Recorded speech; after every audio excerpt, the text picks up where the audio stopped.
Hello everyone, কেমন আছো তোমরা সবাই? চলো আজ তোমাদের সাথে আলু পোস্ত রেসিপিটা শেয়ার করে নিই। এটা কিন্তু করতেও খুবই কম সময় লাগে আর খেতেও কিন্তু খুবই ভালো হয়। চলো রেসিপিটা শেয়ার করা যাক। প্রথমেই কড়াইটা বসিয়ে দিয়েছি, এখানে তেলও দিয়ে দিয়েছি। তেলটা একটু গরম হয়ে যাওয়ার পর কালো জিরে দিয়ে দিলাম ফোড়নে, তারপর একটু চিড়ে কাঁচা লঙ্কাগুলোও দিয়ে দিলাম। দেওয়ার পরে এখানে ডুমো ডুমো করে আলু কেটে রেখেছিলাম, সেটাই তেলের মধ্যে ছেড়ে দিলাম এবং তারপরে ভালো করে ভাজা ভাজা করে নিতে হবে এবং এটা ঢাকা চাপা দিয়ে ভালো করে ভাজতে হবে। গাটা একটু ভালো করে ব্রাউনিশ হয়ে গেলে তারপর ওর মধ্যে পরিমাণ মতো লবণ দিয়ে দিতে হবে। লবণটা দেওয়ার পরে দিয়ে দিতে হবে এখানে হলুদ গুঁড়ো দেওয়ার পরে ভালো করে নাড়িয়ে নিতে হবে। নাড়িয়ে নেওয়ার পর পরিমাণ মতো জল দিয়ে একটু সেদ্ধ হওয়ার জন্য বসিয়ে দিতে হবে।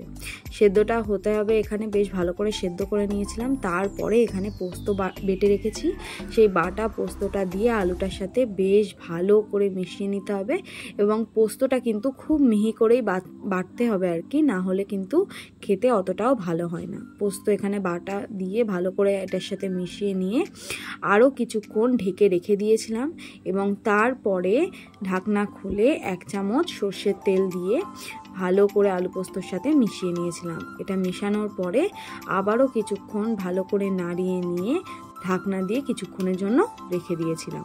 চলো এখানে আলু পোস্ত রেডি। আর এখানে গরম গরম ভাত নিয়ে নিয়েছি, মাখিয়ে নিয়ে একদম খেয়ে নিয়েছি। দারুণ হয়েছিল খেতে।